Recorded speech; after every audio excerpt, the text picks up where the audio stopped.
ये बात सच है कि वर्तमान विधायक का थोड़ा विरोध है। समस्याएं हैं जो नहीं बता सकती हूँ मैं खुले मंच पर। अपने लोगों की समस्याएं सुनने के लिए ही रहती हूँ और उनका निराकरण करने के लिए ही वहां पे जाती हूँ। हमारा परिवार का ये परंपरा रही है। हमारा परिवार पर्याय रहा है, बल्कि पूरे समूचे बुंदेलखंड में विकास का पर्याय रहा है। मैं कोई आडंबर नहीं कर रही हूँ। मैं लोगों से 1 to 1 कनेक्ट करने की अपने आप की मेरी एक छोटी सी कोशिश है। के टाइम से, मेरी दादी दादाजी के टाइम से पापा के लिए जो प्यार, जो स्नेह था उनका, वही स्नेह, वही प्यार, वही अपनापन वो मुझे देना चाह रहे हैं। वो पिता हैं, वो मेरे साथ भी खड़े हैं, मेरा साथ देने के लिए, आगे भी रहेंगे एक ढाल बन के मुझे बचाने के लिए। तो सड़क, बिजली, पानी, इनको बहाल हर जगह कराने की कोशिश करूंगी। सबसे पहले पान विकास निगम की बहाली और पान किसानों के लिए कुछ करना।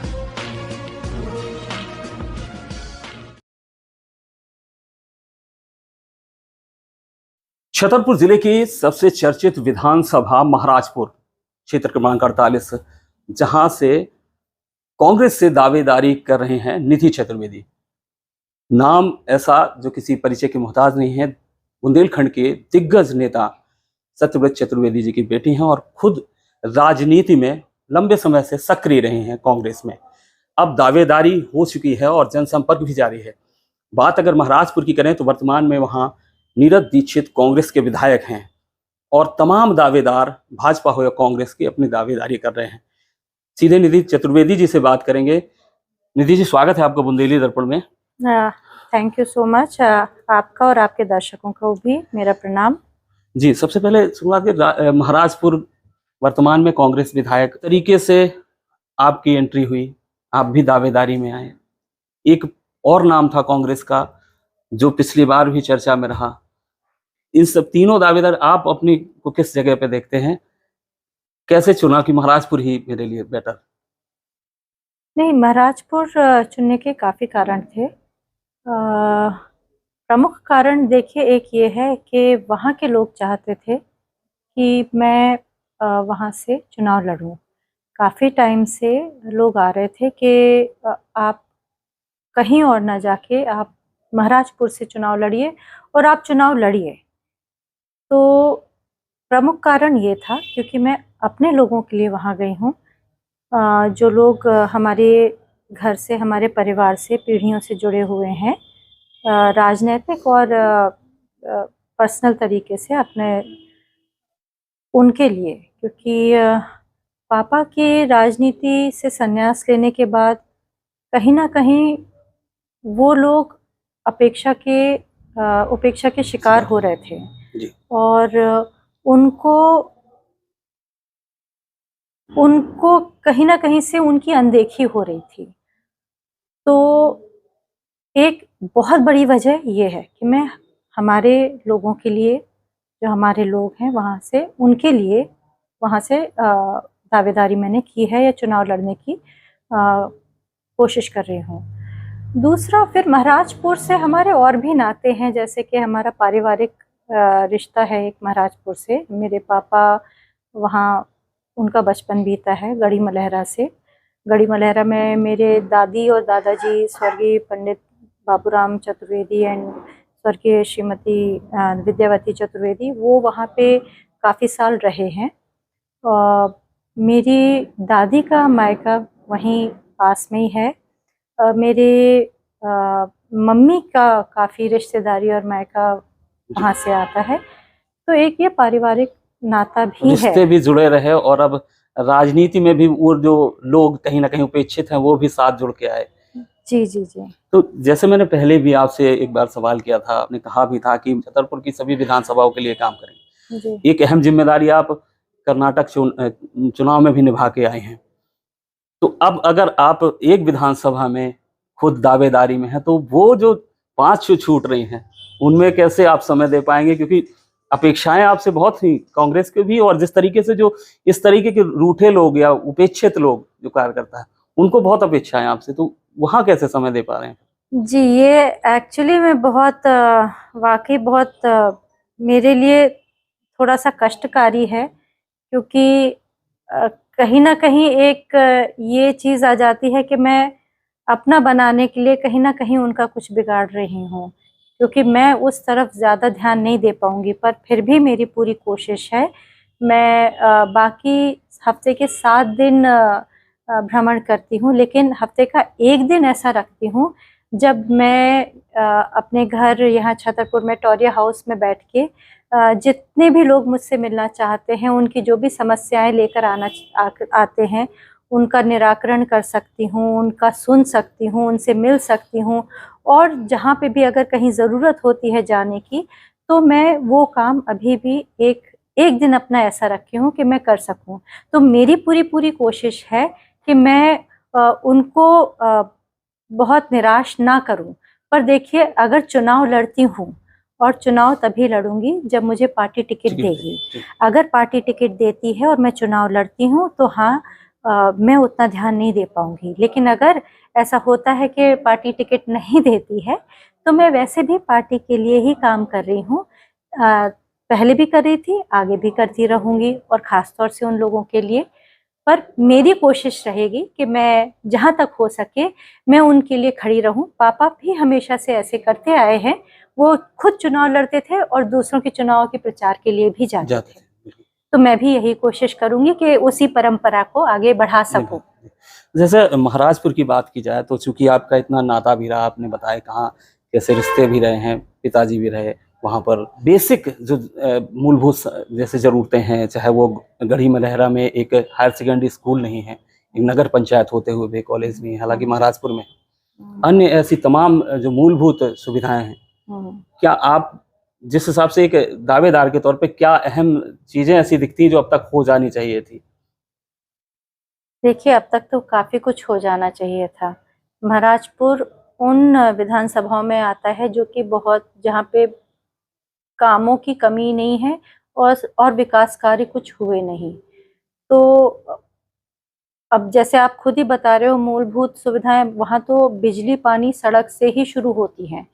वो कितने गांव ऐसे हैं जहाँ पे सड़क नहीं बनी है और सख्त ज़रूरत है सड़कों की।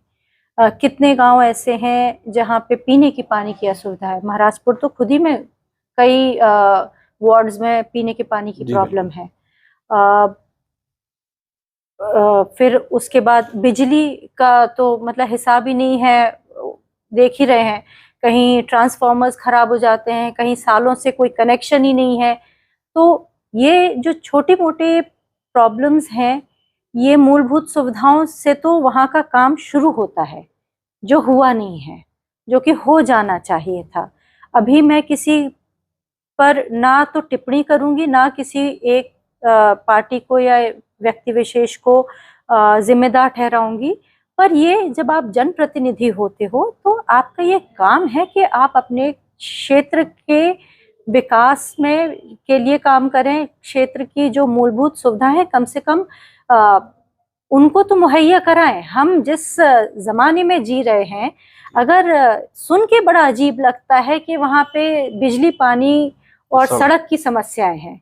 ये तो हुई अभी मूलभूत सुविधाएं। उसके बाद कितनी जगह है, हाँ, स्वास्थ्य है, शिक्षा है, स्कूल नहीं बने, जो अस्पताल हैं वहाँ पे मूलभूत सुविधाएं नहीं है, कभी डॉक्टर्स नहीं आते हैं, दवाइयाँ नहीं है, इंफ्रास्ट्रक्चर नहीं है, इक्विपमेंट्स नहीं है। ये सब भी प्रॉब्लम्स साथ में हैं। फिर उसके बाद अगर आप बात करें कुछ विशेष जो इश्यूज हैं या प्रॉब्लम्स हैं, जैसे कि फिर एक मूलभूत में आ जाते हैं किसान भी। तो किसानों की समस्याएं, उनको टाइम से बिजली, पानी, बीज, खाद, कीटनाशक वो मिल जाए। कालाबाजारी जो मंडियों में और यहाँ सब जगह होती है, वो खत्म हो। अगर सब्सिडीज होती हैं तो सबको सब्सिडीज मिले जिन जिन को मिलनी चाहिए। जैसे कभी मुआवजा, कभी भगवान न करे ओलावृष्टि हो जाती है, जैसे अभी हुई थी कुछ टाइम पहले, तो ओलावृष्टि या सूखे में उनको टाइम पे मुआवजा मिल जाए और उनके जो उपज का सही दाम पे खरीदी हो जाए। ये सारी चीजें, क्योंकि सिस्टम बिगड़ा हुआ है, बहुत काला बाजारी है, बहुत घूसखोरी है, बहुत ज्यादा भ्रष्टाचार है। भ्रष्टाचार महाराजपुर में बहुत ज्यादा है और हर लेवल पे है, हर गली नुक्कड़ कोने पे ये दुकानें खुली हुई हैं, लोग बंधे हुए हैं और ये बिचौलिए हैं इन सब चीजों के लिए, किसी ना किसी के लिए। ये बंद कराना बहुत जरूरी है।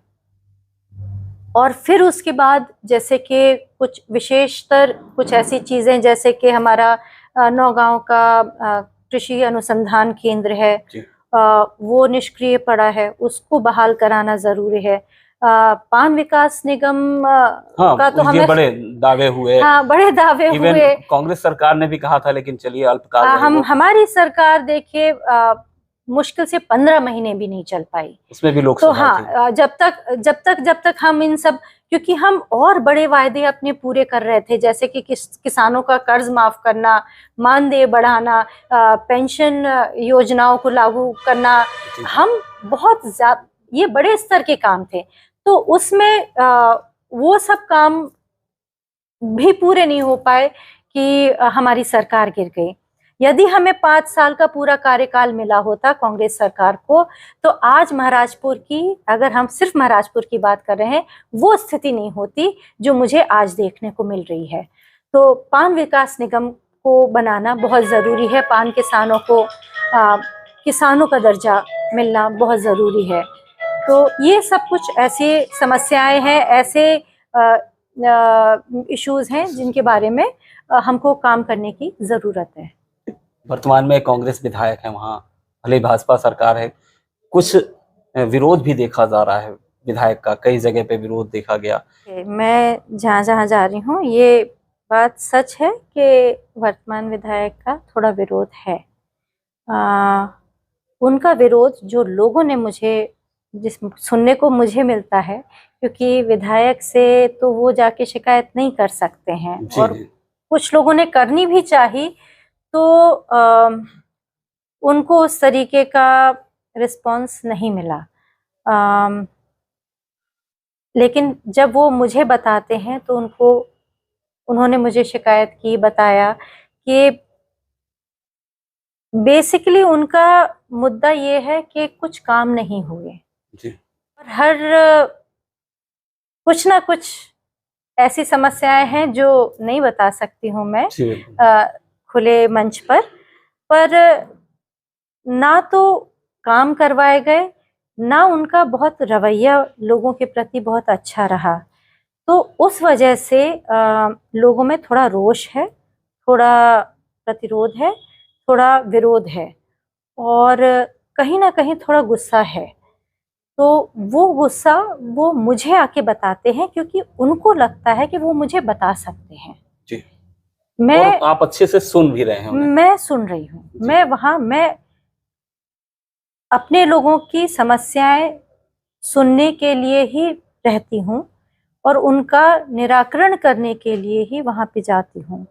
छोटी मोटी जो कि बिना विधायक के पद की जो समस्याएं सुलझाई जा सकती हैं। एक आम आदमी की समस्याएं भी वही होती हैं कि उसे प्यार से सुन ले, बहुत सारे सॉल्यूशन ऐसे ही हो जाते हैं कि अगर आप उसे बहुत प्यार से समझाते हैं। आप सही कह रहे हैं कि कई बार क्या होता है कि आप सिर्फ अगर उनको एक कान चाहिए, एक सुनने वाला चाहिए। कई बार वो बोलते बोलते जब मैं उनसे और पूछती हूँ कि अच्छा ऐसा क्यों, कुछ बातचीत करते करते ही समस्याओं का हल निकल आता है।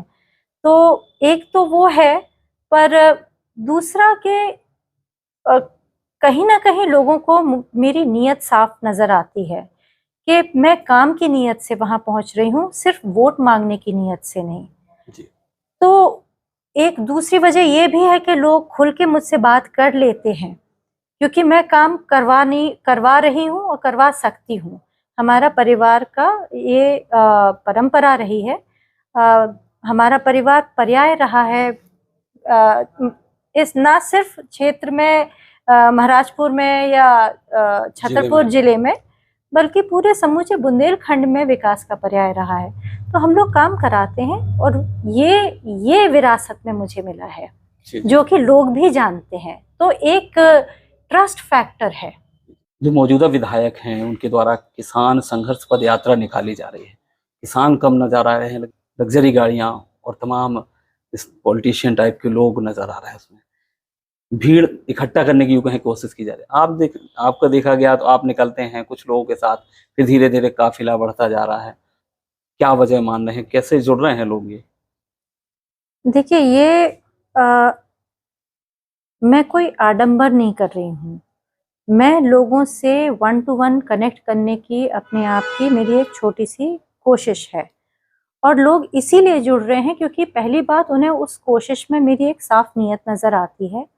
दूसरा कि वो उनका प्यार है, क्योंकि ये मेरा परिवार के टाइम से, मेरी दादी दादाजी के टाइम से पापा के लिए जो प्यार, जो स्नेह था उनका, वही स्नेह, वही प्यार, वही अपनापन वो मुझे देना चाह रहे हैं। हमारा जो परिवार का जो नाम है वो ही काफ़ी है लोगों में एक उत्साह, एक उमंग लाने के लिए।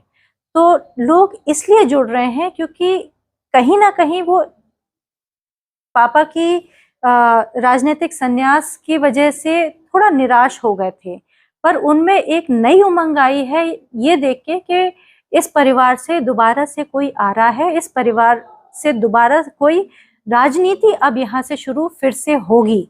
तो उनमें एक होप है कि अब हमारे काम होंगे, अब हमें भी पूछा जाएगा, अब हम भी कुछ कर सकते हैं, कुछ बन सकते हैं।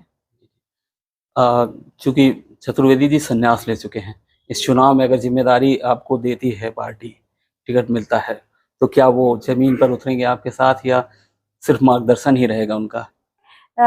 जरूर उतरेंगे। अभी भी ऐसी बात नहीं है, सिर्फ मार्गदर्शन तक ही नहीं, मेरी तो प्रॉपर रिपोर्टिंग होती है उनको। वो मुझे बताते हैं कि कहाँ क्या कैसा है, पूरी तरीके से बेसिकली, हाँ पूरा, और पूरा पूछते हैं कि मेरा क्या चल रहा है, कैसा चल रहा है, किससे मिली, किससे नहीं मिली, क्या बात हुई। और कई बार अपने लोगों को पीछे से चुपके से फ़ोन करके भी पूछते हैं मेरे बारे में। देखिए, वो पिता हैं, वो मेरे साथ भी खड़े हैं मेरा साथ देने के लिए, वो मेरे पीछे भी खड़े हैं।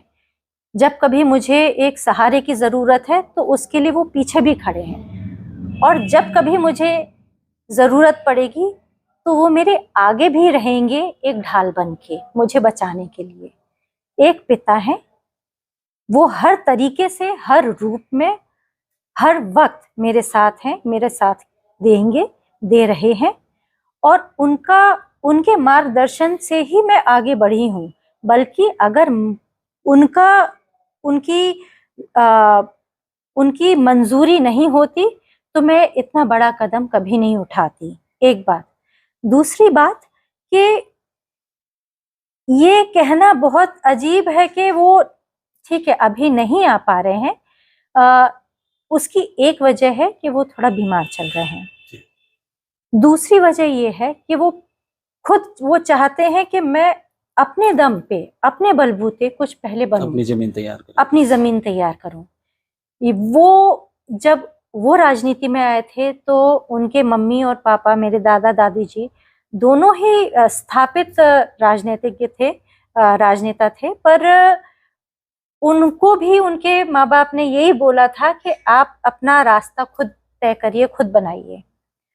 तो उसी तरीके से मेरे पापा भी चाहते हैं कि मैं अपना रास्ता खुद बनाऊं, खुद तय करूं, अपनी जिम्मेदारियां खुद उठाऊं, अपने संघर्ष को खुद झेलूं और खुद उनसे उबर के आऊं और समझूं, और फिर उसके बाद तो वो है।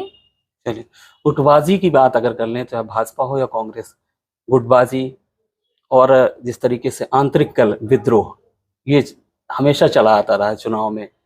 इस बार अगर आपको टिकट देती है पार्टी, उसे कैसे हैंडल कर पाएंगे? क्योंकि बीते चुनाव में भी देखा गया, वो भाजपा प्रत्याशी रहे हों या कांग्रेस रहे हों, आप लोग चूंकि पृष्ठभूमि परिवार की ऐसी है, कैसे हैंडल करेंगे ये गुटबाजी को और असंतोष को?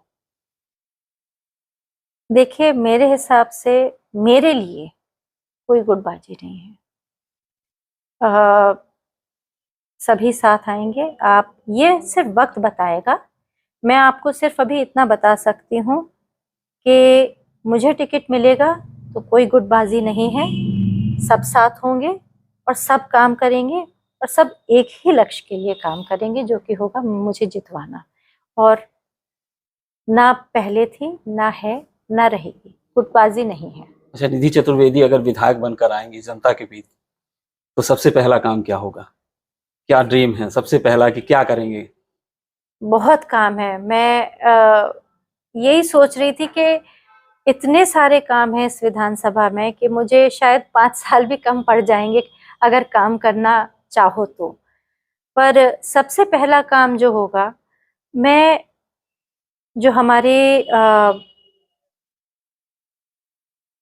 मेन प्रॉब्लम्स हैं, मूलभूत सुविधाएं, क्योंकि उसके बगैर गुजारा करना थोड़ा मुश्किल है, तो पहले उनको सड़क, बिजली, पानी, इनको बहाल हर जगह कराने की कोशिश करूंगी।